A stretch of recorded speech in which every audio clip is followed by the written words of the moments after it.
a gente está com o tempo apertado, não vou dar o troco. Eu vou reservar a vingança para outra ocasião, então. Irmãos e irmãs, bom dia. Nosso formato vai ser um pouco diferente hoje. Vai ser mais um estudo e eu queria deixar você à vontade para, no decorrer do estudo, você fazer suas questões, levantar suas perguntas. Só que eu tenho aí mais ou menos 60 minutos, 65 minutos no máximo para estar com vocês. Então, tem que ser sucinto. E eu vou tentar ser sucinto também para a gente conseguir ver o estudo todo. Vocês vão ter aí no PowerPoint o esboço da palestra. Eu queria recomendar rapidamente alguns livros para vocês. O primeiro é esse livro aqui, pequenininho, Cuidado com o Alemão, do Tiago Cavaco. É o meu irmão português que eu não sabia que tinha em Portugal. Tiago Cavaco é um amigo muito especial. Ele é pastor da Segunda Igreja Batista em Lisboa, que hoje se chama Igreja da Lapa, uma igreja assim, que está sofrendo um processo de revitalização muito legal. Tiago Cavaco tem uma história de vida bem curiosa, começou a fazer teologia, deixou teologia, foi para a comunicação social, se tornou uma personalidade importante na TV portuguesa, como entrevistador, músico. Ele liderou durante bastante tempo uma banda de punk rock em Portugal, tipo Ramones, Sex Pistols e por aí vai. Tem gente que fica de cabelo em pé quando descobre isso a respeito dele, mas mais adiante Deus chamou, ou ele voltou a sentir chamado para o ministério e ingressou no ministério, e Deus tem abençoado bastante o tempo desse irmão lá em Portugal, e ele lançou, esse é um dos livros que a Vida Nova teve o privilégio de lançá-lo aqui no Brasil, Cuidado com o Alemão, 3 dentadas que Martinho Lutero dá em nossa época. Ele trabalha a questão de salvação, a questão de educação e a questão de música em Lutero. Capítulos muito legais, você se diverte aqui com citações até pitorescas aí de Lutero, tem próprias algumas aí, mas vale a pena você adquirir esse livro e ler o livro e considerar o livro com seriedade. Ele vai destacar, então, essas 3 áreas que a gente precisa aprender com Lutero, recuperar a doutrina da salvação, recuperar uma visão de educação, e aqui não é educação cristã, é realmente o esforço a gente educar nossos filhos para a vida, para o mundo, e isso como responsabilidade primária, não da escola, mas dos pais, e também a questão da música e da cultura, com a qual nós nos relacionamos muito mal aqui no Brasil. Então, o primeiro livro que eu queria recomendar. O segundo livro é esse aqui, Lutero como Conselheiro Espiritual, livraço, ok? Vale muito a pena você adquirir essa obra. É um foco totalmente diferente em Lutero, com muitas citações dos textos dele, sobretudo sermões. Vale muito a pena você tratar essa obra aqui com a seriedade que ela merece. O corte dele é um pouco mais acadêmico, mas você vai ter muitos insights para o trabalho pastoral, especialmente para lidar com consciências feridas, gente que está lidando com o sentimento de culpa, gente que está lutando com se sente pecador, entende o que Cristo fez na cruz, mas não consegue se apropriar do perdão e da graça que é oferecido no Calvário. Então, ótimo livro, também lançado, você vai ver que vários desses livros têm o selinho atrás, que você tem no meu PowerPoint lá, comemorando aí os 500 anos da Reforma Protestante. Então, mais um lançamento nosso. Muito rapidamente, palestra de hoje, um resumo dos capítulos 3 e 4 desse livro. Basicamente, eu quero oferecer para vocês a compreensão dos reformadores de Sola Gratia, Sola Fide. Então, quem quer o capítulo todo desenvolvido, com bibliografia, com as fontes e as citações que eu vou oferecer aqui, você pode depois adquirir esse livro. E, por fim, eu não vou ter tempo de tratar de questões práticas do ensino da justificação, mas eu queria recomendar esse livro do Timothy Keller, Justiça Generosa. O que Keller quer oferecer aqui é uma percepção de que aqueles homens e mulheres que foram justificados por Deus em Cristo, agora vão espalhar a justiça também na esfera pública, também na esfera social, lutando por uma sociedade que reflita esses padrões divinos de justiça em todos os níveis. Então, se você quer, talvez aí alguém levante, puxa, mas isso é uma questão do século XVI, não tem relevância para a gente hoje. Tem sim. E o Keller vai mostrar que o entendimento da doutrina bíblica e reformatória da justificação tem implicações políticas, sociais, econômicas. Elas não estão desconectadas do nosso dia a dia. Okay? Mas, por que eu quero tratar da doutrina em si, ou considerá-la diretamente?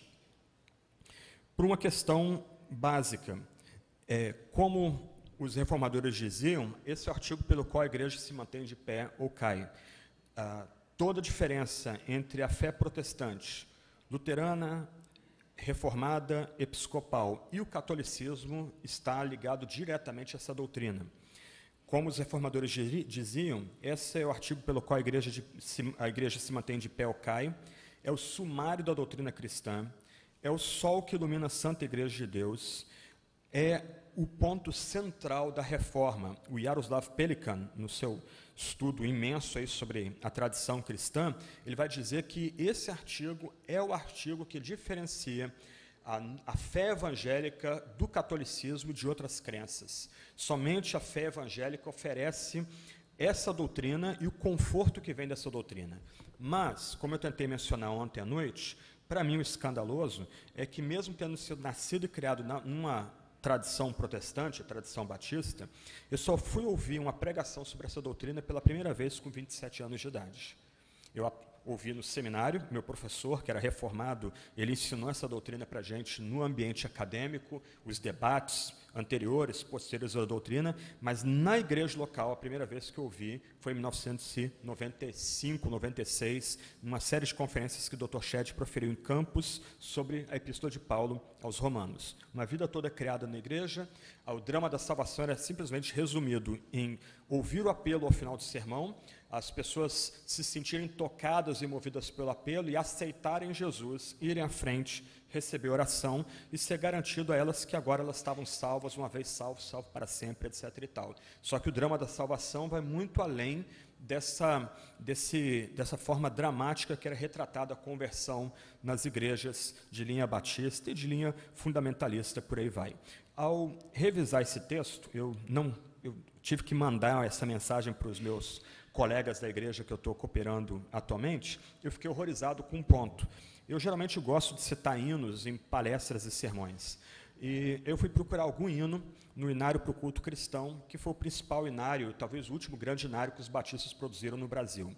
Não havia um único hino sobre a doutrina da justificação pela graça recebida pela fé somente. Nenhum hino sobre esse que é o artigo principal da fé cristã, o sol que brilha sobre a igreja, o sumário de toda a doutrina cristã. Então vamos tentar pensar um pouquinho sobre essa doutrina. Ela pressupõe, e você precisa prestar atenção aqui nesse ponto, ela pressupõe um conhecimento do pecado original, isto é, nós pecamos em Adão, nós estávamos nos lombos de Adão, nós pecamos junto com ele, herdamos a culpa que foi colocada sobre Adão, herdamos a condenação que foi colocada sobre Adão, e o fato de todos nós morrermos é prova de que nós estávamos no pecado de Adão. E essa doutrina também pressupõe dois conceitos-chave comuns a luteranos e reformados, que são a noção de depravação total, isto é, todas as esferas da nossa humanidade estão manchadas e são escravizadas ao pecado.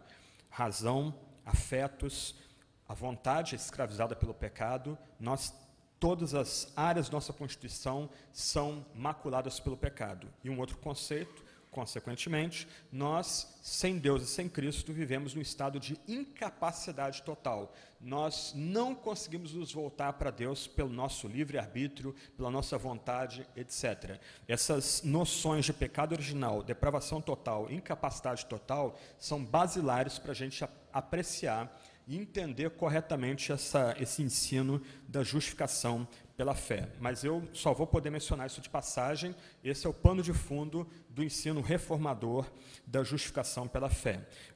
Um documento que expressou de forma bem sintética e clara o ensino comum a todos os reformadores principais sobre esse ensino, está nos 39 artigos da religião, nos artigos da religião, que são o documento principal da Igreja Episcopal, da Igreja Anglicana. Ontem o Leclerc leu para a gente aqui um texto bem bacana do falecido bispo Robson Cavalcante, ele era episcopal anglicano, então o documento principal dos anglicanos, que vigora aí desde o século XVI, vai resumir o ensino da justificação da seguinte forma. Preste atenção nas palavras. Somos reputados justos perante Deus, somente pelo mérito do nosso Senhor e Salvador Jesus Cristo, pela fé, e não por nossos próprios merecimentos e obras. Isso que estabeleceu um dos artigos de religião que guiavam a fé episcopal. Essa parágrafo aqui, ele consegue captar e resumir muito bem tudo que luteranos, reformados e anglicanos criam sobre esse artigo. E, basicamente, o que eu vou fazer nessa manhã com vocês é tentar desenvolver alguns pontos importantes desse artigo. Na verdade, eu quero usar o Breve Catecismo de Westminster como um roteiro. Ele foi escrito no século XVII, mais ou menos aí um século depois da Reforma, mas, em grande medida, num ambiente menos marcado por polêmica, ele consegue, de forma bem clara, resumir esse ensino. Então, a pergunta 33 do Breve Catecismo diz o seguinte: a justificação, aí agora o que eu vou fazer é decompor essa pergunta e resposta.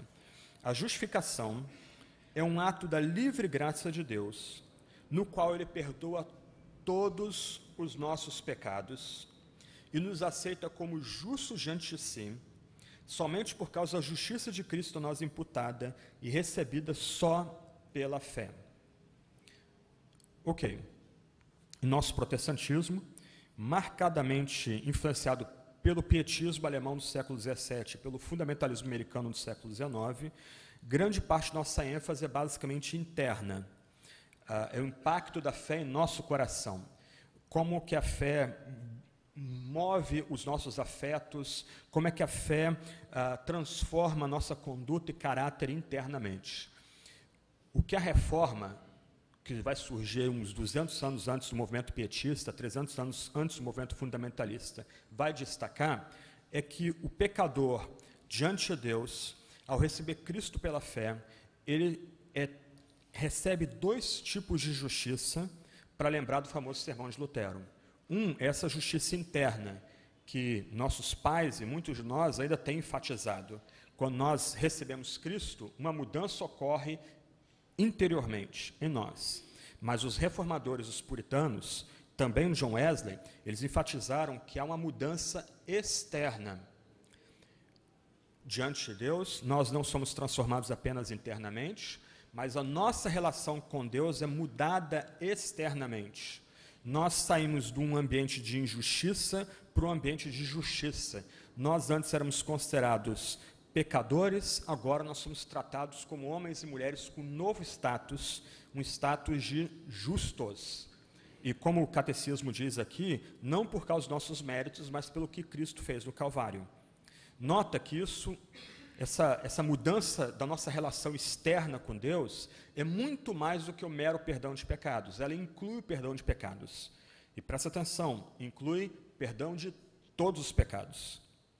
Nossa mentalidade é tão católica que nós pensamos que para Deus nos perdoar, Ele depende do nosso arrependimento. Então, nós precisamos constantemente nos arrepender para Deus estar nos perdoando. Lembra de ontem? Nós nos arrependemos, não é para Deus nos perdoar momento após momento. Nós nos arrependemos dia após dia, nos quebrantamos momento após momento, como resposta de gratidão a tudo que Deus deu na cruz para a gente. E o que Deus deu na cruz para a gente é uma obra completa. Todos os nossos pecados foram perdoados, todos eles. Lembra de Miqueias? Nossos pecados foram jogados no mais profundo abismo. Isto é, eles perderam a capacidade de ofender a majestade e suscitar a ira santa de Deus. Do outro lado, positivamente, o que acontece é que nos foi atribuído um completo estado de justiça perante Deus. Esse é o ponto central que separa o protestantismo de todos os outros credos e religiões. Se você quiser colocar de outra forma, mais existencial, eu diria o seguinte: o que distingue o protestantismo verdadeiro de catolicismo e outras crenças é que, enquanto no catolicismo e outras crenças, o fiel vive num permanente estado de insegurança, Deus me ama, Deus me ama. No protestantismo, é concedido ao fiel um estado de segurança completa. Ele agora é amado por Deus, ninguém mais o acusa diante de Deus. Ele não é só escolhido, ele foi declarado justo, ele agora está numa nova posição diante de Deus e Cristo. Há uma mudança interna, que a gente chama em teologia de regeneração. Nós somos agora novos homens, novas mulheres em Cristo, mas há uma mudança externa. Nosso coração não foi apenas mudado, a nossa relação com Deus foi mudada. Nós éramos inimigos de Deus, agora fomos reconciliados com Deus. Ele nos aceita no amado, isto é, Ele agora nos considera como homens e mulheres justos e retos, nos é dado integridade, não pelo que nós fazemos ou deixamos de fazer, mas por causa dos méritos de Cristo no Calvário. O catecismo, seguindo a estrutura dele aqui, vai lembrar então que o fundamento da justificação é a obra de Cristo no Calvário. Se você pensa nos evangelhos, tenta pensá-los como uma narrativa. A narrativa tem uma introdução. Eu gosto muito de romances, então eu aplico a estrutura de um romance aos evangelhos aqui. Na introdução você tem a problematização, você tem uma estrutura de crescendo, onde aquela problematização vai sendo desenvolvida até chegar num clímax. E depois você tem o fecho da narrativa. Isso são os evangelhos. Eles abrem com a problematização. Cristo é o Filho de Deus, e filho de Davi, e filho de Maria. Você tem a vida de Jesus, que é importantíssima, posto que Jesus viveu sem pecado nessa vida, em tudo foi tentado, mas sem pecado, e o clímax da narrativa de Jesus é a crucificação. Eu estou pregando Marcos agora na congregação que eu pertenço, e algo que eu tenho enfatizado bastante para eles é que os evangelhos são narrativas da paixão com longas introduções. Pelo menos um quarto, um quinto dos evangelhos são focados na morte de Cristo. A vida de Jesus, então, é o pano de fundo da morte de Cristo. Mas é um pano de fundo importante, na medida que o justo morre pelos injustos. Aquele que não cometeu pecado morre no lugar de pecadores. O fundamento, então, da justificação não é a nossa fé, mas é a obra consumada de Cristo no Calvário. Ele que viveu como um homem santo, ele que viveu como uma pessoa sem pecado, ele que é o segundo Adão, o novo homem, ele morre na cruz pela gente. O que ocorre agora na justificação, por assim dizer, me perdoem a expressão, mas é uma partilha da justiça de Cristo a todo aquele que crê. Então, o fundamento de nossa nova relação com Deus não são nossos méritos, muito menos nossa fé, mas é a vida e a obra de Cristo consumada na cruz, que chega a um clímax na cruz. Ele foi como ovelha muda para o matadouro. Ele é aquele sacrifício que Deus oferece a si mesmo para se tornar propício aos piores pecadores. Então, o fundamento da justificação é a graça de Deus em Cristo Jesus, é a justiça que Cristo conquistou na sua vida, que é partilhada a todo aquele que crê. Quando nós oramos pelos méritos de Cristo, essa oração tem significado. Nós estamos expressando que nós somos atendidos somente por causa de Jesus, não por causa do poder da nossa fé, não por causa de jejuns e contrição e por algo em nós, mas nós oramos na expectativa de que por causa do que Cristo alcançou em sua existência, isso seja dado a nós por pura graça e não pelo que a gente faz ou deixa de fazer. Então, se você quiser visualizar o ponto aqui, pensa na cruz de nosso Salvador, e o fundamento da cruz é a graça de Deus e a vida perfeita de Jesus Cristo. É por causa de Jesus e por causa da vida dele e por causa da dádiva que vem dele que nós somos agora declarados justos. Há uma mudança de status quando nós cremos em Jesus somente. Então, o fundamento dessa mudança de nossa relação com Deus, de luta para a paz, de inimizade para a amizade, é Jesus Cristo. A sua vida perfeita e seu sacrifício remidor. E eu trato um pouco disso no meu livrinho, principalmente nas duas teologias sistemáticas, mas os teólogos do passado falavam da obediência ativa e passiva de Cristo. Então, durante a sua vida terrena, seu ministério terreno, Jesus ativamente obedeceu ao seu amado Pai. Ele intencional e deliberadamente obedeceu ao seu amado Pai. Como diz o Salmo, o filho antecipava o movimento da mão do seu dono. O escravo, como bom escravo, antecipava o movimento da mão do seu dono. Agora, a partir do Getsemane, Jesus passivamente levado para o madeiro. Ele implora, se for possível, passa de mim esse cálice, mas não seja feita a minha vontade, mas a tua vontade. E como a gente cantou ontem à noite, Cristo é levado para o madeiro para sorver o cálice da ira de Deus em nosso lugar, em nosso favor. O cálice que nós devemos tomar, aquela borra do vinho que fica para trás, que não presta para nada, é tomado pelo próprio Cristo.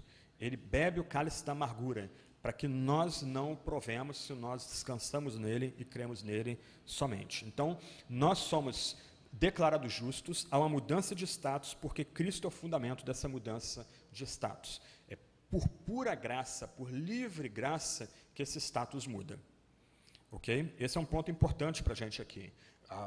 Se Adão falhou no seu teste e caiu, e todos nós caímos nele, nós temos agora um segundo Adão que passa no teste e agora é um fiel dispenseiro para conceder sua justiça e sua santidade a todo aquele que crê nele somente. Esse é o fundamento da justificação.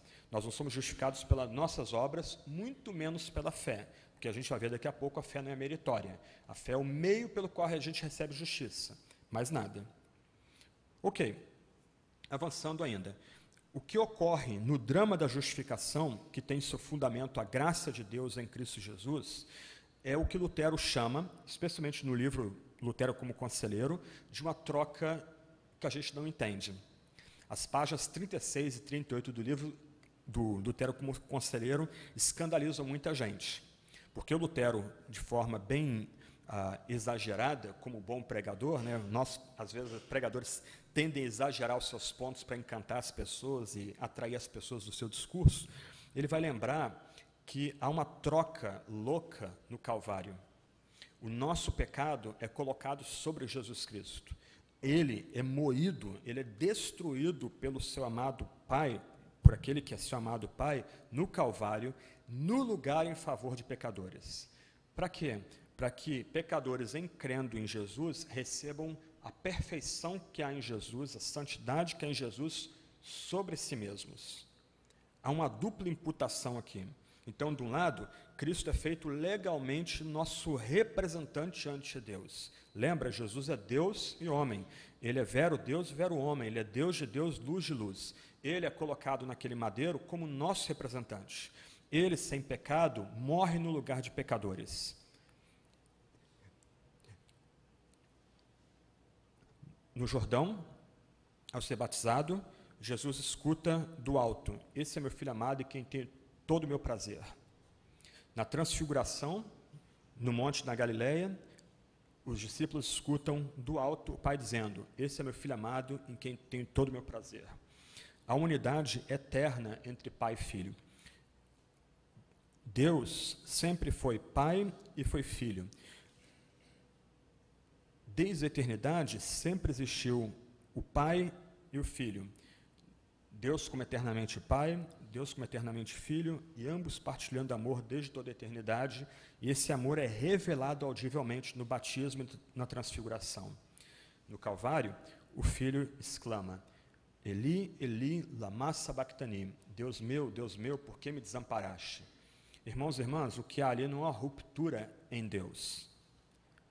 No Calvário, no Gólgota maldito, Deus permanece Deus como Pai e Filho. O que ocorre no Gólgota é que o Filho não ouve mais a palavra do seu Pai. Esse é o meu Filho amado e quem tenho todo o meu prazer. O que o Filho olha, ao levantar seus olhos para o céu, é a ira de Deus, a ira do seu Pai sendo derramada sobre ele. O Gólgota é o Moriá. O que Deus exige de Abraão e não deixa Abraão fazer, Deus mesmo faz no lugar de piores pecadores. Deus imola o seu filho no lugar dos piores pecadores. E aqui não cabe a linguagem que a gente usa algumas vezes para tentar proteger a Deus, de que Deus permitiu que isso acontecesse. Os apóstolos vão orar em Atos 2 e Atos 4, que Deus preordenou e Deus predeterminou que as gentes se unissem, judeus e gentios, Pôncio Pilatos, o Sinédrio, para executar Jesus. Isso aconteceu por mandato divino. A ira de Deus contra pecadores é satisfeita no Calvário. Isso é o que a Bíblia chama de propiciação, porque o Filho é homem, ele morre como nosso representante, porque o Filho é Deus de Deus e luz de luz, ele satisfaz, ele esgota completamente a ira de Deus contra pecadores no Calvário. O que você tem ali é um sacrifício dado, feito única vez, e um sacrifício totalmente perfeito, que não é mais repetido. E por isso que a gente repudia a missa. A missa é um sacrifício sangrento que ocorre todo domingo, é uma atualização do Calvário todo domingo. Mas se Jesus é vero Deus, vero homem, esse sacrifício só precisa acontecer uma única vez, porque a ira de Deus foi completamente satisfeita, para usar a linguagem bíblica, foi completamente propiciada no Calvário. Aquele que era contra nós é por nós, se nós estamos em Cristo, nós confiamos unicamente na mediação dele. E aí entra outro ponto. Quando os pecados do crente são imputados a Cristo, o ato de imputação não faz de Cristo um pecador. Benny Hinn ensinava isso, que Cristo foi feito um tipo de diabo na cruz. Ele foi tornado pecado no Calvário. E um amigo meu compartilhou comigo, até boto isso na nota de rodapé do livro, que enquanto Benny Hinn ensinava isso, uma pessoa ficou de pé e começou a gritar que ele era herege, que ele estava blasfemando contra o Salvador daquela pessoa, e Benny Hinn, em vez de responder, mandou segurança tirar aquela pessoa do ambiente. O Cristo é levantado do madeiro como nosso representante, como segundo Adão, sem pecado, mas Deus, em sua ira santa, em sua retidão, coloca o nosso pecado sobre Cristo e castiga o nosso pecado em Jesus Cristo. Agora, do outro lado, nós temos uma segunda imputação, que é parte dessa dança da justiça, dessa troca louca que ocorre no Calvário. Se Cristo morre pelos nossos pecados, se nossos pecados são colocados na conta de Jesus, mesmo que ele não tenha cometido pecado, aquele que crê agora recebe a justiça em si mesmo. A linguagem aqui é jurídica, isto é, quando um homem ou mulher crê em Cristo somente, confia na cruz somente, ele agora é declarado justo, é colocado na sua conta a justiça perfeita de Jesus Cristo. A Bíblia usa outras metáforas para a gente tentar entender o ponto aqui. Antes, nós tínhamos roupa de mendigo. Nossa roupa era toda poída, furada e fedida. Essa era a nossa vestimenta. Ao crermos no que Deus faz no Gólgota, essa roupa é retirada e nos é dada agora roupa de festa, roupa de casamento, roupa cheirosa, roupa bonita, e nós somos vistos agora por Deus como gente usando roupa bonita. E ninguém pode tirar essa roupa mais da gente. Pensa em Zacarias, quando ele fala lá do sacerdote da roupa suja, um anjo tentador aparece para aquele sacerdote, começa a acusá-lo, aí vem um anjo do Senhor, tira a roupa dele cheirando fumaça, dá roupa nova para ele, coloca uma mitra na cabeça dele, na mitra está escolhido, e o anjo disse, agora você não pode mais acusá-lo, ele tem roupas novas, ele é meu, ele me pertence, ele é justo. Nós então, nosso pecado então é colocado sobre Cristo, e quando nós cremos em Cristo, nós ganhamos um novo status. Nós somos agora tratados como homens e mulheres justos e retos e santos. Católico detesta esse ensino, infelizmente muitos pentecostais detestam esse ensino. Os nossos pecados não são perdoados gradativamente em nossa vida. Nossos pecados foram todos cancelados no madeiro, e não só isso, milagre dos milagres, agora nós somos considerados como homens e mulheres completamente retos, completamente justos. Nota, para o catolicismo e para alguns círculos pentecostais, a salvação é só um processo. Aqui, a salvação começa como um ato,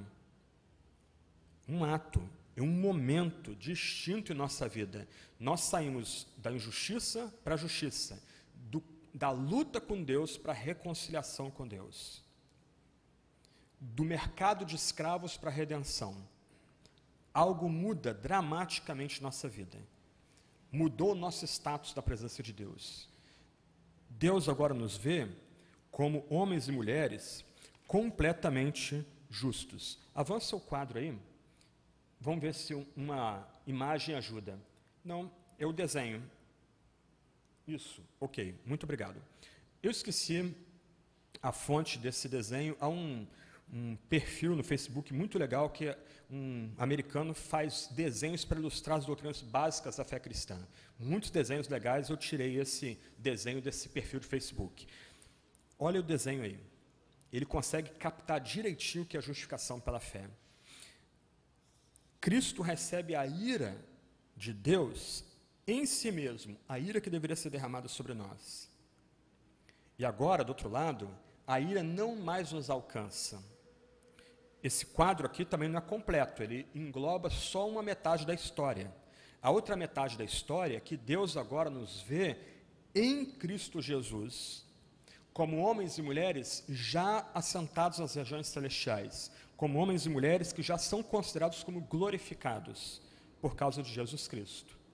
Então há um duplo ajuste aqui.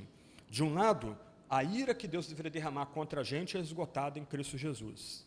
Do outro lado, a nossa imagem agora é determinada por quem nós estamos em Cristo, e Deus agora nos vê por meio de Cristo Jesus. A ira foi removida. Por isso é profundamente impróprio dizer que Deus está irado com crentes. A ira foi removida. Deus está irado com quem não crê nele. Quem crê já tem a vida eterna, quem não crê, a ira de Deus permanece sobre ele. O não crente, ele está andando com a nuvenzinha escura em cima de si, um monte de raio e trovão pronto para cair na cabeça dele. Agora, o crente, a ira foi completamente removida. Deus disciplina os crentes. Lembra de Hebreus 12. Mas Deus não está mais irado com os crentes. Muitos nossos dramas de consciência na igreja, poxa, sou miserável, eu pequei, Deus vai me perdoar, eu tenho que fugir da presença de Deus. Muitos desses dramas, eles refletem muito mais uma cultura subbíblica, uma cultura católica, do que uma cultura de fato ancorada na Bíblia.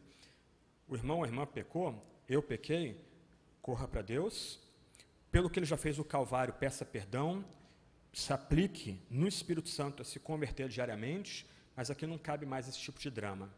Deus me ama, Deus me ama, Deus me ama, Deus me ama. Deus permanece amando a gente com o mesmo amor que Ele teve pela gente desde antes da fundação do mundo. Esse amor é revelado em Cristo Jesus. Nós agora podemos ter consciências pacificadas, descansadas em Jesus Cristo, confortados em Jesus Cristo, completamente perdoados. Não só isso, agora nós temos um novo status. Nós somos considerados homens e mulheres justos e retos. Homens e mulheres, lembra do tempo presente de Efésios 1, que já estão assentados nas regiões celestiais. Lembra do pretérito de Romanos 8, 29, que já são glorificados, já são vistos como glorificados. Em outras palavras, se nós somos crentes aqui, Deus olha para a gente como homens e mulheres que já são obra terminada, como homens e mulheres que já são ressuscitados com Cristo. C.S. Lewis, em Peso de Glória, ele diz que não há cristão comum, não há cristão ordinário. Se você está sentado do lado de um cristão, você está sentado do lado de um homem ou de uma mulher que já está ressuscitado com Cristo.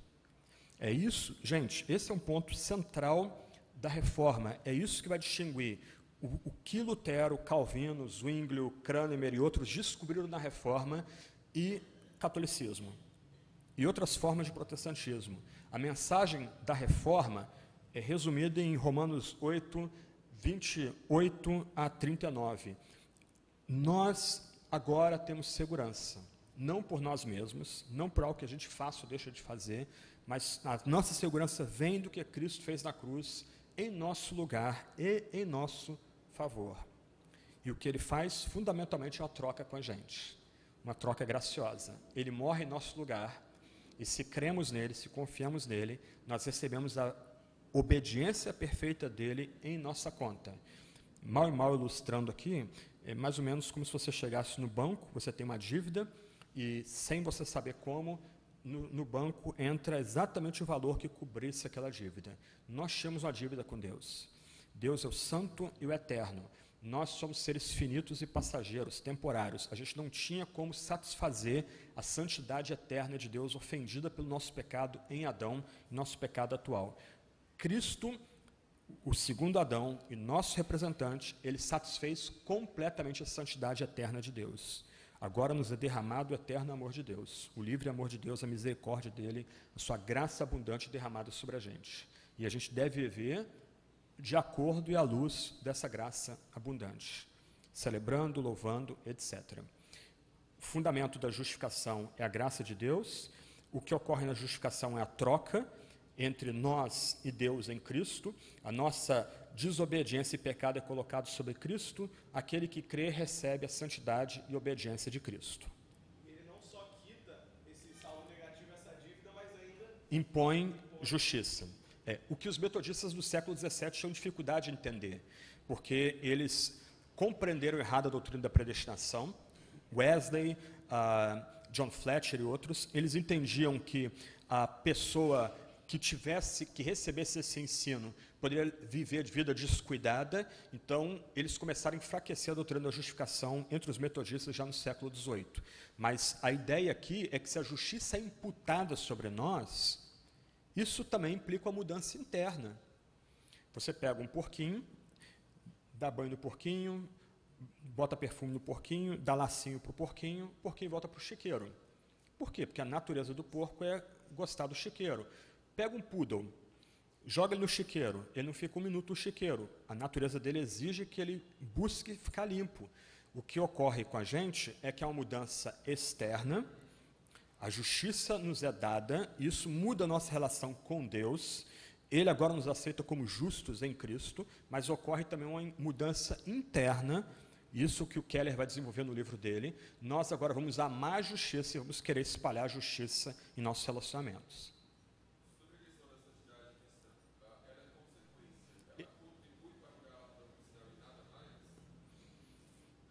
Meu irmão, galardão é um negócio complicado. Quando eu chegar no céu, eu vou falar com mais propriedade sobre isso. Mas, de certa forma, eu diria o seguinte: nós entramos numa relação correta com Deus somente pela graça. E como resposta, nós vamos nos aplicar a santidade. E nós vamos ser recompensados pelas nossas obras em resposta à justiça recebida. Então, num aspecto, nossas cicatrizes por amor a Cristo, pela glória do nome dele, nosso sofrimento, aqueles crentes que são perseguidos na Europa, nos Estados Unidos por causa da fé cristã, os cristãos são martirizados no Líbano, na Síria, na Turquia, no Afeganistão, no Irã, no Iraque. Eles vão receber um tipo de premiação que talvez não seja digno de... Vou ter que andar um bocado até chegar no trono onde eles estão ali, bem antes de mim. Então, de um lado, nós entramos numa relação correta com Deus somente pela graça. Mas, do outro lado, parece que nosso serviço para a graça, nossa resposta à graça, também será premiado. E por isso a gente também tem que se aplicar a espalhar a justiça, a viver de forma íntegra e glorificar a Deus em todas as esferas que Ele colocar, todas as portas que Ele abrir para a gente também. Sim.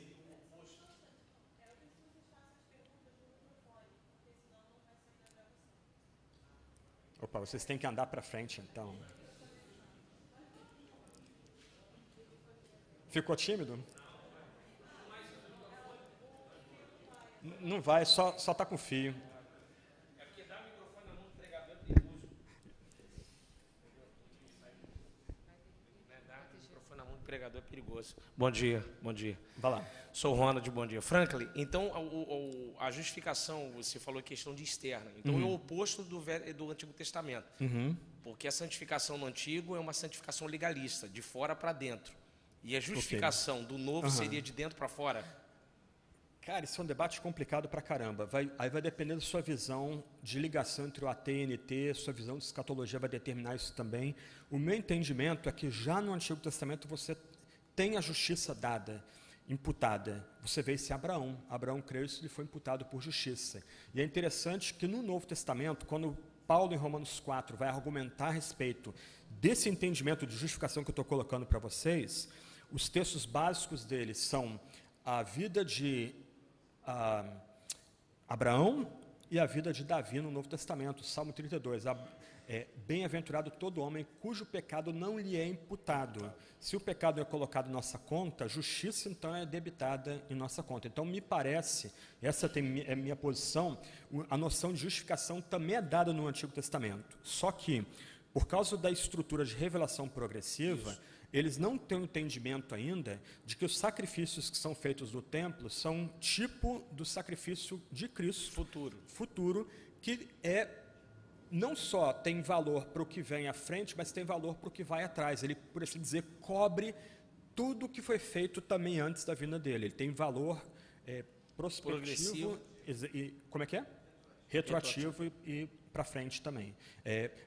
Isso é interessante. Calvino, ele escreve comentários de Romanos dele com 27 anos, já era um best-seller, já quando ele estava mais velho, mas ele vai dizer que o principal comentário que ele escreveu não foi de Romanos, foi de Hebreus. Por quê? Porque no entendimento dele, Hebreus vai descortinar para a gente a supremacia do sacerdócio do sacrifício único de Jesus, que tem validade para toda a história.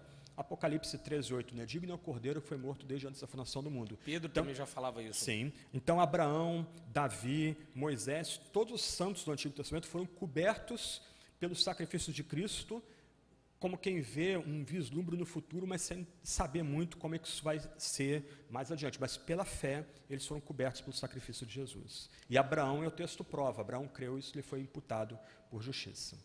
Obrigado, okay? Frank. Sim.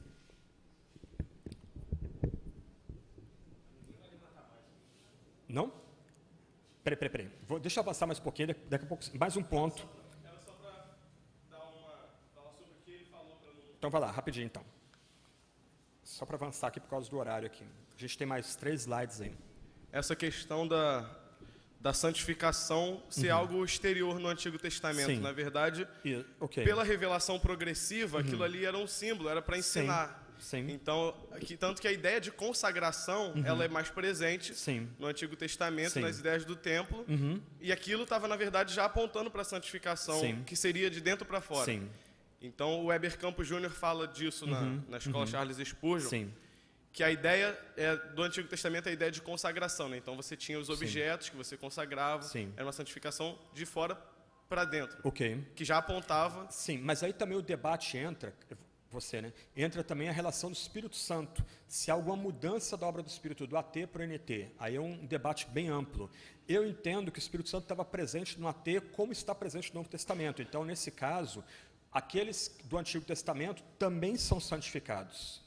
A diferença da relação do AT para o NT, no meu entendimento, o Weber Pai vai discordar de mim, se não me falha a memória, mas a diferença do AT para o NT quanto à obra do Espírito Santo não é que o Espírito Santo no AT era dado para certas pessoas e não para todo o povo de Deus. Eu entendo que era dado para todo o povo de Deus, senão nós não temos como explicar os avamentos do Antigo Testamento.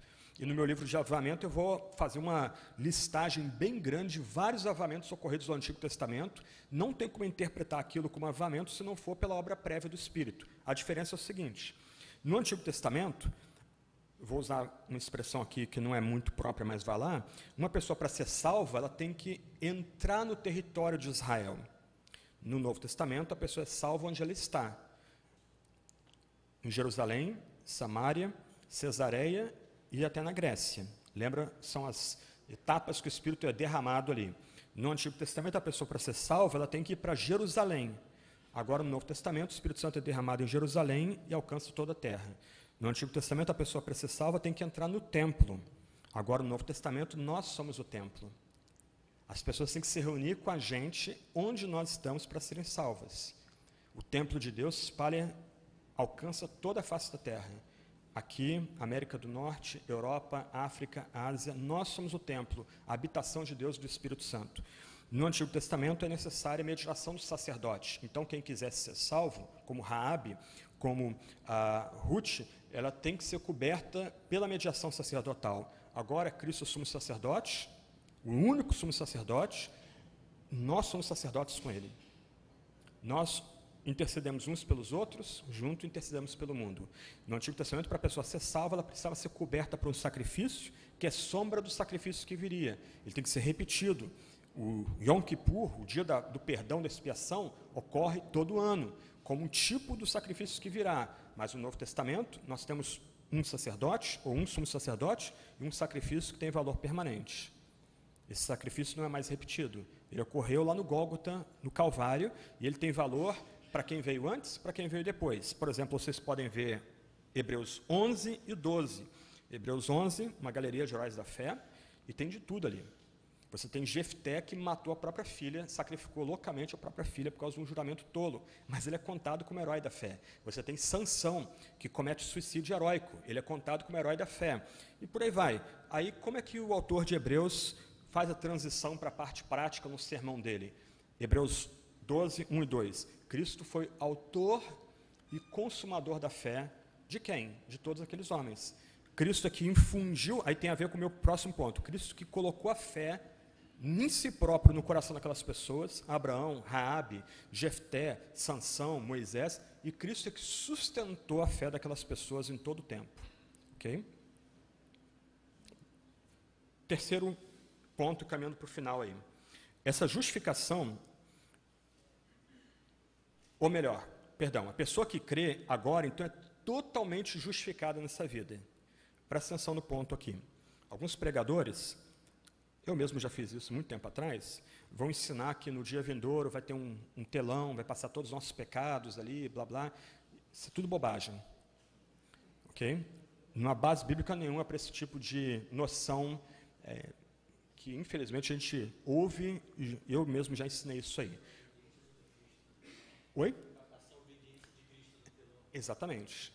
O que vai acontecer no dia vindouro é a confirmação do que já aconteceu desse lado da existência. Se nós já fomos declarados aqui, o que vai passar no telão é a vida perfeita de Cristo. Ou, se você quiser mudar a metáfora, vai acontecer no dia vindouro é o seguinte: nós vamos nos apresentar diante do tribunal divino, e antes que a gente abra a boca, Cristo se interpõe entre a gente, e o seu Pai diz: esse é meu, eu sou advogado dele. Isso é tão forte no Novo Testamento, e não me perguntem o que significa isso, que eu não sei. Paulo vai dizer que nós vamos nos assentar para julgar os anjos, e eu não sei o que significa isso. Nós não vamos ser julgados no dia vindouro, nós vamos ouvir a declaração de que nós somos justos pelo que ocorreu na nossa existência aqui, e nós vamos nos assentar para julgar os seres celestiais. Então, o que vai acontecer no último dia é uma declaração do que nós já vivenciamos nesse lado da existência. Nós, se cremos em Cristo somente, vivemos agora com um novo status. Nós somos tratados agora como homens e mulheres justos e retos e santos, não por causa dos seus méritos ou obras, mas por causa de Jesus e do sacrifício dele no Calvário. Eu só estou expondo aqui o ensino, a doutrina, mas tenta pensar nas implicações práticas disso. Não há mais drama para a gente. Você pecou, meu irmão? Primeiro, bem-vindo ao time. Nós estamos pecando constantemente. Só que esses pecados já foram castigados do madeiro. Eles já foram perdoados. O que se requer de nós é que a gente se coloque na presença de Deus e: Senhor, me perdoa, me dá mais o teu Espírito. O Senhor já me deu tudo, e eu quero viver à altura do que o Senhor me deu. Essa é a minha resposta a Jesus Cristo. É a única coisa. Deus me deu o seu único filho. O que eu vou entregar para ele? Toda a minha vida. Eu não posso dar outra coisa para ele. Toda a minha vida consagrada, separada. É interessante que Pedro, sua primeira epístola, vai aplicar a todo o povo de Deus, judeus e gentios, palavra-chave que descrevia o povo de Deus no Antigo Testamento. Nós somos agora povo de propriedade exclusiva de Deus. Deus me deu tudo em Cristo. Eu creio nele. Eu peco, cometo atos tolos, mas porque ele me deu tudo em Cristo, minha resposta é me entregar completamente a ele, pedindo perdão para meus irmãos e irmãs e lutando para refletir um padrão de justiça que foi dado no Calvário. Diga. Exatamente, nós somos constrangidos, movidos pelo amor de Deus a viver vidas santas, porque Deus deu tudo para a gente no Calvário. O Catecismo de Heidelberg, que é talvez o catecismo mais bonito da Reforma, diz assim: creio que Deus, por causa da satisfação em Cristo, jamais quer lembrar-se dos meus pecados de minha natureza pecaminosa, que devo combater durante toda a minha vida, mas Ele me dá a justiça de Cristo, pela graça, e assim nunca mais serei condenado por Deus. Romanos 5:1 diz que, justificados pela fé, temos paz com Deus. Mesmo outra possibilidade de tradução, tenhamos, também implica que há uma mudança. Nós agora temos shalom de Deus no mundo partido, no mundo dividido, conflagrado, violento, mas nossa comunidade já experimenta, nós como povo de Deus já experimentamos paz com Deus. Estabilidade, integridade, união com Deus por causa do que Cristo fez no Calvário em nosso lugar, em nosso favor. Isso é recebido pela fé somente. 2 pontos importantes aqui. A justiça de Cristo é imputada por meio da fé.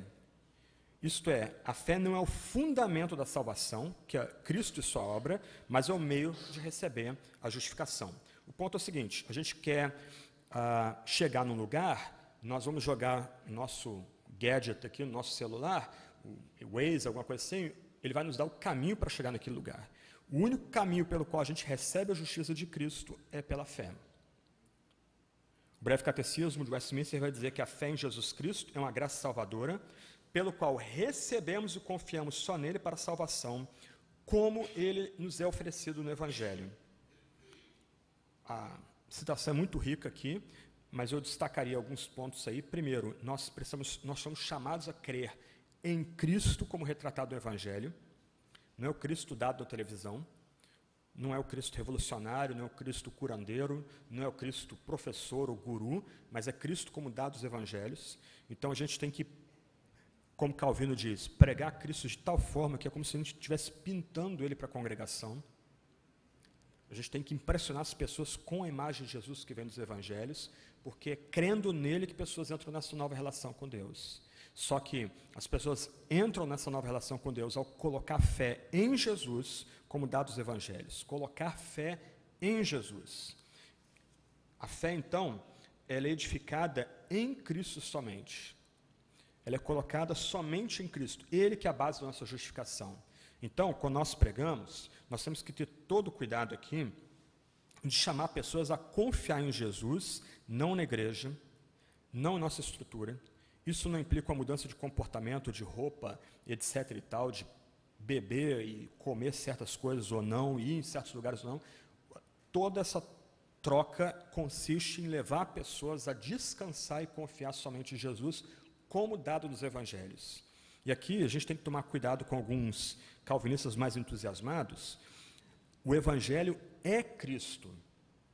O Evangelho é Cristo crucificado pelos nossos pecados, sepultado, ressuscitado ao terceiro dia, segundo a Escritura. Isso é todo o Evangelho.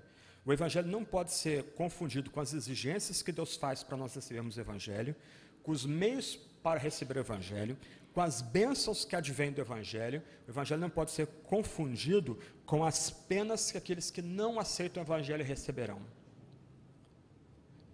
Tudo mais gravita em torno desse centro. O Evangelho é Cristo crucificado, Cristo sepultado, Cristo ressurreto por pecadores, segundo a própria Escritura ensina. É nele que a gente tem que chamar pessoas para ter fé. É ele que a gente tem que anunciar. Eu hoje não faço mais apelo. Meus sermões são expositivos e com aplicações no final. Mas todo sermão tem aplicação evangelística. Mesmo para comunidades que aparentemente só tem cristãos ali.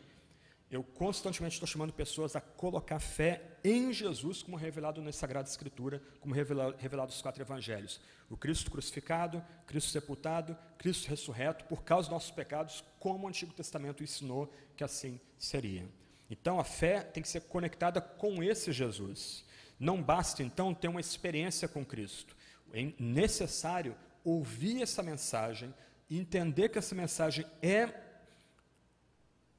a moldura da porta, é a verdade suprema, a verdade sobre qual toda outra verdade é ferida. É nele que a gente convida pessoas a descansar. E essa fé é basicamente crer e confiar. A fé é literalmente olhar para a cruz, como o pregador está anunciando para a gente, como nossas músicas deveriam anunciar, e homens e mulheres de nossas comunidades estenderem mãos vazias para a cruz. Eu preciso. A cruz é o que eu preciso. Eu não consigo mudar a mim mesmo. Eu não consigo trocar minha própria pele. Eu sou iníquo, eu sou pecador, eu sou transgressor, mas eu preciso de Jesus. Deus, faz em mim o que eu não estou conseguindo fazer. Me dá fé, aumenta a minha fé. Eu preciso de Jesus. A fé, então, é literalmente se agarrar no Calvário. Então, pregadores, vocês têm que ser grandes pintores. Quando você vai pregar, você tem que pregar Cristo de tal forma, Cristo crucificado, que as pessoas vejam as feridas, as chagas nas mãos e dos pés de Cristo. Elas vejam sangue escorrendo da cruz. Elas vejam aquela coroa torpe, infame, cravada na testa do nosso Salvador e sangue cegando e queimando os olhos de Cristo, por amor a pecadores. Isso tem que ser pregado e retratado de tal forma que pessoas sejam movidas a confiar, a estender mãos vazias somente para Jesus, a literalmente se colocar os pés à cruz e se agarrar à cruz e dizer, não tem outro caminho para mim senão descansar no crucificado. É isso que é escândalo, é isso que é choque para as pessoas. O Deus sofredor é que tem poder para colocar a gente numa relação nova e correta com o seu amado Pai. Ou melhor, o Filho sofredor, que coloca a gente numa relação correta com o seu amado Pai. Geralmente as pessoas pensam em Jesus, ou pensam em salvação em termos de poder, demonstrações de poder, etc. Eu presumo que Jonas vai tratar disso na palestra dele na quarta-feira, sobre a teologia da cruz, mas para o crente, é a fraqueza de Deus que é poderosa. Não é a entrada dele em Jerusalém num jumentinho que é demonstração de poder. É ele sendo ferido e transpassado e levantado naquela cruz, seminu, em fraqueza, que é a demonstração de poder para a gente. Então a gente tem que retratar Cristo dessa forma, de forma bem vívida, dramática, para impressionar gente que não crê em Jesus a confiar só nele, não na igreja, não na estrutura, não no pregador, na oratória do pregador, não na sabedoria do pregador, não no que ele pensa ou deixa de pensar, mas em Cristo Jesus. Se ele é movido a confiar em Jesus, ele entra numa relação correta com Deus por meio de Cristo. Então, fé é basicamente crer em Jesus Cristo, só em Jesus Cristo, confiar somente em Jesus, e nada põe a minha fé senão um sacrifício remidor, na graça de Jesus Cristo. Isso é a fé, que é essa graça salvadora que nos conecta com Deus. Essa fé implica conhecimento do Evangelho, entender essa mensagem básica, ok? Há muito para aprender na Escritura. A história, a narrativa do povo de Deus no Antigo e Novo Testamento, detalhes doutrinais, detalhes teológicos, mas o mais importante aqui é que pessoas sejam movidas pelo Espírito Santo a confiar em Cristo levantado na cruz, sacrificado pelo nosso pecado, sepultado de fato. Ele morreu, mas ao terceiro dia ressuscitou com poder, em cumprimento das profecias do Antigo Testamento. Isso é o cerne da nossa fé. Isso é o Evangelho, e quem mexe nessa mensagem é duplamente maldito, como Paulo vai dizer em Gálatas, capítulo 1. Então, as pessoas têm que ser levadas a conhecer o Evangelho. O Evangelho tem um elemento intelectual, só que isso também envolve persuadir pessoas da verdade do Evangelho. Pessoas, então, vão ser levadas a entender que essa mensagem é verdadeira. E todo o resto do mundo, toda a criação só faz sentido a partir dessa mensagem básica, que Cristo foi morto pelos nossos pecados, foi sepultado e ressuscitou ao terceiro dia, em cumprimento do Antigo Testamento. E com isso, a vontade é movida. Então, nota, a pessoa não é salva porque ela escolhe Jesus Cristo. Ela é salva porque Jesus a atrai para si e leva essa pessoa a crer que o que Cristo fez no Calvário é verdade. Ela é movida e tocada pela essa mensagem no Calvário, seus afetos são transformados e aí ela se move em direção ao Calvário, porque ela entende que aquela mensagem é absolutamente central, inegociável e verdadeira. Então, a fé é o meio pelo qual Cristo e sua justiça são imputados ao eleito, ao que é salvo. Se a fé fosse o fundamento da justificação, a fé seria uma obra meritória e a mensagem do Evangelho seria, no fim, uma nova versão da salvação pelas obras, como no catolicismo. E alguns do pensamento da prosperidade, da mensagem de prosperidade, resvalam para esse tipo de noção. Se você tiver muita fé, Deus vai te dar muitas bênçãos. Se você tiver pouca fé, Deus não vai te dar bênçãos. Se você tiver fé, você vai ser curado. Se não é curado, é porque não teve fé. Irmãos e irmãs, a fé que salva é pequena como um grão de mostarda. É pequenininha. Eu tenho lá um potinho com grão de mostarda. O meu colega levou o potinho para o púlpito quando ele pregou lá em Marcos sobre grão de mostarda. É minúscula. Pensa em Abraão, que é o pai da fé. Abraão tinha grande fé. Deus tem que renovar seu pacto com ele 4, 5 vezes. Numa das renovações do pacto, em Gênesis 15, Abraão dorme no meio da renovação do pacto. Cochila. Aí eu não fico ofendido quando a gente dorme, às vezes, em sermão meu. Se Abraão, que é o pai da fé, dormiu na presença de Deus, ele dormiu. Mas o que isso quer mostrar para a gente? A fé é o meio. Nós somos colocados numa relação correta com Deus pelo que Deus fez. Se você quer usar a expressão teológica, os pactos do Antigo Testamento são totalmente monergísticos. Abraão não faz nada. Pior do que isso, Abraão 2 vezes mente, quer dizer, uma meia-verdade, dita como verdade inteira, uma grande mentira. 2 vezes vai dizer que a Sara é irmã dele. Ele é minha irmã, mas não é irmã. Ele fica com medo de ser morto por Abimeleque, morto pelo faraó, e 2 vezes ele mente, colocando em risco todo o plano de Deus, todo o pacto de Deus. Se Sara tem um filho de outro homem, acabou o pacto, porque o pacto é com Abraão e com Sara. O nome de ambos foi renovado. E aí Deus intervém 2 vezes por meio de sonho. Qual a jogada ali? Abraão não está fazendo nada. A fé dele é como um grão de mostarda, pequenininha. Então a fé vacilante, uma fé com mãos tremendo na direção de Cristo, já é fé suficiente, já é fé salvadora. E se você puxar de memória, se você já é crente há algum tempo, você deve lembrar que muitas vezes da sua vida, algumas vezes, talvez várias vezes, né? É assim comigo também, não é quando a sua fé está bem que você vê grandes bênçãos de Deus, intervenção dele na sua vida, etc. Muitas vezes é quando você não consegue ler Bíblia, quando você não consegue mais orar, quando você chega a um momento assim, de desesperança, não há nenhuma salvação externa de amigos, de colegas, advogados, médicos, o que seja, aí Deus intervém. E aí? O ponto aqui é, não importa o tamanho da fé, importa que tenha fé e fé em Jesus Cristo, como dado no Evangelho, como aquele que é crucificado pela gente, sepultado, ressurreto ao 3º dia, segundo a Escritura, e por pecadores. Então, nesse ponto aí, a gente tem que afirmar que a fé é um dom de Deus. Ela é dada pelo Espírito Santo, ela é dada por Cristo, e ela é sustentada por Cristo e pelo Espírito Santo. Eu não vou desenvolver o ponto aqui, mas tanto o Novo Testamento como os reformadores excluíram todo o sinergismo. Aqui não entra nenhuma cooperação da gente com Deus. O que é o seguinte, ao olhar para a cruz, a gente vê nossa necessidade. Nós precisamos da cruz, nós precisamos de Cristo. Cristo é nossa necessidade. Só que do outro lado, pensa no encruzilhada, né? Necessidade, impossibilidade. Eu não consigo me revestir de Jesus. Eu não consigo mudar minha própria vida. Eu não consigo pegar Cristo e colocar sobre mim. O alvo é, Deus, me salva. Faz na minha vida o que eu não consigo fazer. Eu preciso de Jesus. E aí, quando a gente ora assim, Deus graciosamente atende a gente. Ele nos reveste de Cristo Jesus. É a história de Agostinho.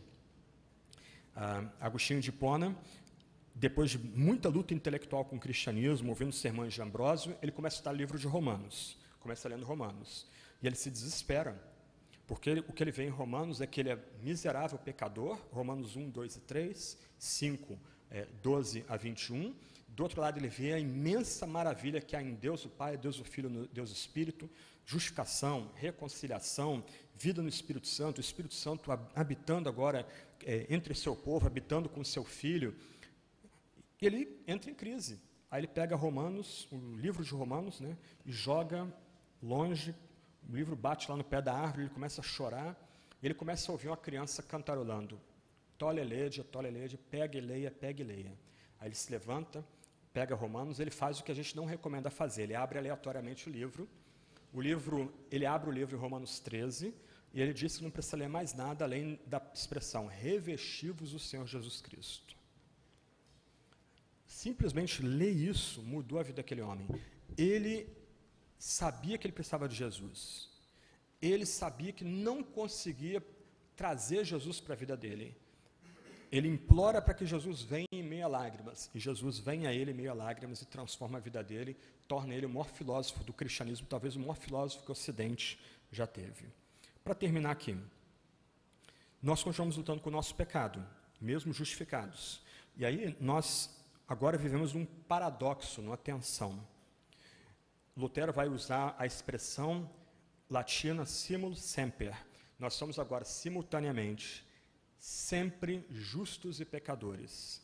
De um lado, nós continuamos lutando com aqueles elementos que permanecem da nossa antiga natureza. Nós temos uma nova natureza, mas continuamos lutando com um inimigo interno ainda dentro da gente. Mas nós não tememos porque nós já fomos declarados justos. Nós já comparecemos diante do Calvário. Nós já fomos revestidos de Jesus Cristo, da sua justiça.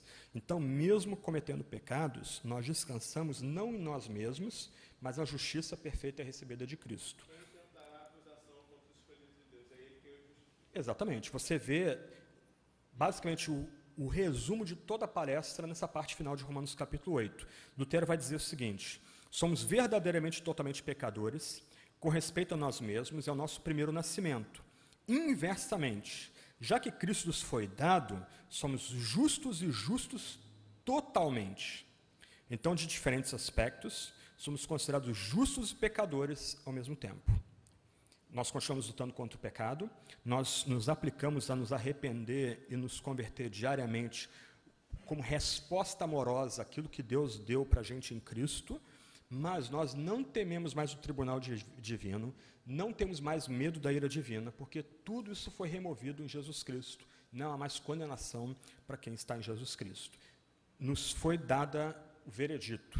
Se nós confiamos somente em Jesus, nós somos agora contados como homens e mulheres completamente justos. Então, com respeito à nossa condição caída e pecadora, somos e seremos pecadores até o dia da ressurreição do corpo.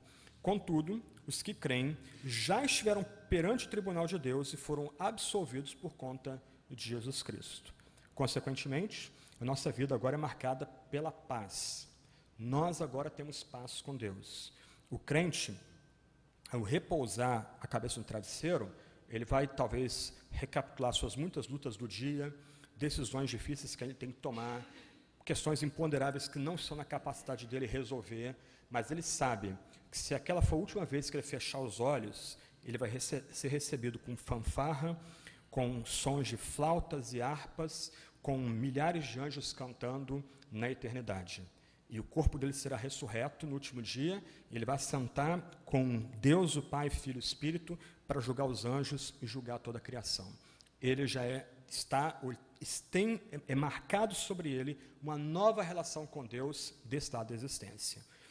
Eu vou parar por aqui, eu não tenho como desenvolver mais aplicações práticas do ensino aqui, que seria muito legal de trabalhar. Recomendo bastante o livro do Keller, que ele mostra que homens e mulheres que se veem como alvos, como receptores da justiça divina, eles vão lutar para ter relações marcadas por justiça na igreja e também na sociedade. Talvez se conectando, fundando ONGs ou CIPs para servir pessoas pobres, pessoas órfãos, pessoas em situação de risco. Eles vão entender que é dever deles espalhar essa justiça que eles já receberam da parte de Deus em Cristo Jesus. Ok?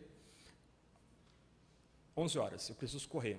Perguntas muito objetivas, eu vou tentar ser objetivo. Microfone. Em Romanos 5:17, diz que se pela ofensa de um só a morte veio a reinar, por esse, muito mais o que recebem, a abundância da graça e o dom da justiça reinarão em vida por um só Jesus Cristo. Eu pergunto, o texto, quando se refere à abundância da graça, ele está se referindo à obra de Cristo na cruz e à sua obediência toda. O dom da justiça é a fé? Não, é essa justiça que é dada para a gente por causa da abundância da graça. Então, a graça abundante é dada a quem recebe, a expressão é muito importante dentro da passagem. Então, quem o recebe, por causa da graça, vai receber a justiça. A justiça é conferida como um dom, como uma dádiva. Você é considerado como justo se você recebeu Cristo como um dom dado a você. E o ponto ali é de mostrar que o que nós recebemos em Cristo é muito maior do que nós recebemos quando estávamos em Adão. Paulo vai... que não se compara. Exatamente. Antes, Paulo estava dizendo que nós herdamos em Adão, morte, injustiça, etc. e tal, e agora o dom abundante, o dom da justiça, a graça abundante, que é dado a quem o recebeu. Ok? Franklin, pegando a sua última fala sobre a questão desse desdobramento a partir do entendimento correto do Evangelho e desses conceitos, você vê necessidade de ênfase numa teologia de missão integral ou você percebe que teologia de missão integral acaba por ser necessária em função de uma falta de entendimento adequado desses conceitos da teologia? Isso seria outra palestra, né? Mas tudo bem. Bem provocadora a pergunta, importante também. Em primeiro lugar, a gente tem que lembrar que a igreja cristã nunca descuidou de questões sociais. A gente pode lembrar de Basílio, próprio Calvino e a diaconia dele em Genebra. Nós podemos lembrar dos puritanos, John Wesley, William Wilberforce lutando contra a escravidão, virou um tipo de santo padroeiro do protestantismo, pouco conhecido do Brasil, mas foi a causa da vida dele acabar com o maldito tráfico de escravos, como era chamado pelos cristãos da época dele. Então a igreja sempre enfatizou esse ponto. Tendo lido René Padilha, eu inclusive cito ele positivamente na Teologia Sistemática Grandona, sou fã de John Stott, eu diria o seguinte, um problema com missão integral que eu localizo, principalmente com John Stott, naquele livro, num livro do Ultimato sobre a igreja no mundo hoje, eu esqueci agora o título do livro, lembra, Stott é episcopal, para ele a igreja é igual paróquia, então o bairro é a igreja. Então, ele tenta mobilizar cristãos pensando na igreja como bairro, mas a maior parte de nós vem de igrejas livres, Assembleias de Deus, batistas, presbiterianas, que a igreja é o ajuntamento do povo de Deus. Então, Stott, por causa da visão dele de igreja, ele legou uma confusão de fundo, em que confunde-se a igreja, o papel da igreja com o papel do cristão, e entende-se que a igreja também tem um papel social a desempenhar na sociedade. Para as igrejas livres, que eu entendo estão mais próximas da visão de igreja da Bíblia, a igreja só tem uma única missão, ser a comunidade da palavra, dos sacramentos e da santa disciplina. Só que igrejas que priorizam isso, igrejas saudáveis, vão ver cristãos se mobilizando para abrir abrir escolas, abrir orfanatos, abrir hospitais e por aí vai. Nota que eu estou, então, distinguindo o papel da igreja, que é bem determinado no Novo Testamento, do papel do cristão. Agora, sua pergunta levanta uma questão que eu vou conversar com a minha igreja hoje à noite. Eu sou reformado. Então, como reformado, a gente prioriza bastante graça comum, a inserção do cristão na sociedade, etc. e tal. Eu li a biografia de Martinho de Tours e eu fiquei muito impressionado com ele. Ele era filho de cristãos, era um militar servindo na unidade de elite que escoltava o imperador, e ele não queria abrir mão daquele cargo dele, e um dia ele viu um mendigo, e o mendigo lhe pede alguma coisa, e ele escuta Cristo falando a ele, sou eu te pedindo a sua capa. E ele desce o cavalo, dá a capa para o mendigo e abandona a unidade militar dele, começa a fundar mosteiros e virou um tipo de fundador da Europa moderna junto com Bento de Núrcia mais adiante. A minha questão é o seguinte, pensando em Brasil, pensando o mundo de forma mais ampla, ontem chego em casa, atentado terrorista em Manchester, provavelmente um homem-bomba se explodiu na saída do estádio. Agora de manhã, 22 adolescentes e jovens mortos, 59 pessoas, adolescentes e jovens feridos, uma imagem chocante, uma escocesa botando o depoimento dela, a bolsa dela chique, marcada com sangue, dejetos humanos e até fezes. O mundo, como nós o conhecíamos há 20, 30 anos atrás, está mudando numa velocidade incrível. Nossa cultura, como a conhecíamos há 20, 30 anos atrás, a cultura civilizacional está morrendo. Como nós nos portamos diante dessa cultura que está morrendo? Será que a gente deve usar o paradigma da reforma, de tentar continuar lutando para transformar a sociedade, ou como Martinho de Tours e Bento de Núrcia, nós devemos abandonar a sociedade e começar a criar sociedades alternativas, em que, por meio delas, escolas, orfanatos, hospitais, etc., a gente mostre que só o cristianismo é civilizacional, que sem o cristianismo, o que a sociedade mais ampla tenta fazer é literalmente piada. Exatamente. Como Martinho de Tours e Bento, a gente deixa uma cultura morrer, ao mesmo tempo que a gente está lutando para fazer uma outra cultura. Isso é eu estou balançando, brigando dentro da minha cabeça, não tenho resposta para isso, mas tem a ver com essas questões de missão integral, impacto na nossa sociedade, atender o órfão, a viúva, o fraco, o estrangeiro, etc. e tal. Nós estamos num momento decisivo na história ocidental. Como nós, cristãos, agora nos portamos? Então, por exemplo, vou usar meu exemplo pessoal, que é só meu exemplo pessoal.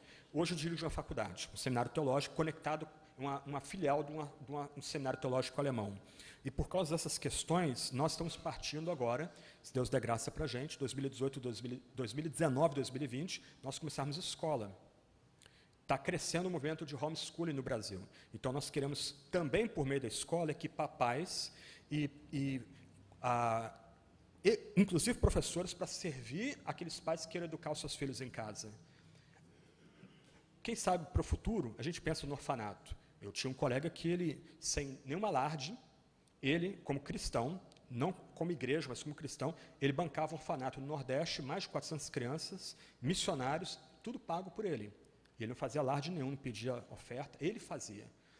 Será que não é hora de a gente começar a entrar de cabeça, a não fazer mosteiros, mas ter igrejas saudáveis e começar a estimular os nossos membros a criar sociedades alternativas, escritórios de advocacia? Eu conheço um em Porto Alegre, de cristãos, batistas luteranos, todo dedicado à militância cristã. O pastor sofre alguma censura, eles dão apoio para o pastor, a igreja precisa de ajuda para se organizar internamente, precisa de assessoria jurídica. Será que não é hora de a gente começar a entrar de cabeça, estimular os nossos membros a começar a caminhar nessa direção? Faculdades, etc., etc., e mostrar que nós continuamos pecadores, mas justos, e começar a mostrar para aqueles de fora, ONU, governo, prédios suntuosos, as escolas municipais, estaduais, tudo indo para o espaço, tudo ruim, são nada sem influência cristã. Agora, nós cristãos, pela nossa fé, para a glória de Deus, a gente pode fazer coisa melhor. Quem quer civilização, se achegue para a gente. Talvez a gente esteja caminhando para esse momento, mas isso não está fechado da minha cabeça. Eu tenho debatido com alguns colegas e muito impressionado com mudanças que estão acontecendo agora e que ocorreram no final do Império Romano também, e que levaram os melhores cristãos a deixar as legiões romanas, o Senado romano, as instâncias de decisão, os fóruns romanos, e ingressar na lide cristã, e a partir dos mosteiros abrir escolas, educandários, leprosários, orfanatos, uma sociedade alternativa em rebelião contra o status quo, que simplesmente está fenecendo, está acabando. Última pergunta, bem papou, eu tenho que correr. Eu queria saber mais ou menos o sentido de boas obras, porque hoje em dia está muito ligada à causa social. Eu já vi muita gente falando também, como se fosse tudo aquilo de bom que você faz para o seu próximo. Então isso vai desde, sei lá, abrir uma escola, ou então ajudar o irmão a arrumar um emprego. E eu vejo que isso é muito desligado do evangelho. Sim. Porque se a gente for parar para pensar assim, o ímpio, então ele também faz boas obras. Sim. Então, eu queria saber mais. Essas boas obras externas são parte do que a gente faz para Deus, mas se você lembrar de Gálatas 5, as obras da carne versus o fruto do Espírito. As obras da carne todos nós conhecemos, porque nós já fizemos ela algum dia, às vezes a gente cai em algumas delas no nosso dia a dia, mas o fruto do Espírito a gente não tem como fazer. Só o Espírito Santo que imputa aquele fruto, um fruto com vários gomos em nossa vida. Então, a boa obra fundamental do cristão é ter uma vida marcada por paz, amor, longanimidade, paciência, bondade, domínio próprio, mansidão, etc., etc., etc. Essa é a grande boa obra do cristão. Por isso que no passado, os irmãos mais antigos aqui vão lembrar, você às vezes olhava para uma pessoa, a gente era ridicularizado, né, pelos não cristãos, aí você olhava para aquela pessoa e ficava desconfiado, puxa, tem uma coisa diferente naquela pessoa. Falta até a auréola. Aí você ia, muito tato, meio envergonhado. Você é cristão? Você é evangélico? A pessoa, sou. Puxa, que legal, você tinha alguma coisa diferente, eu não sabia, e eu sou evangélico também. Por quê? Aquela pessoa foi transformada pelo Espírito Santo e o Espírito lhe deu esse fruto do Espírito. Outras coisas ela vai fazer.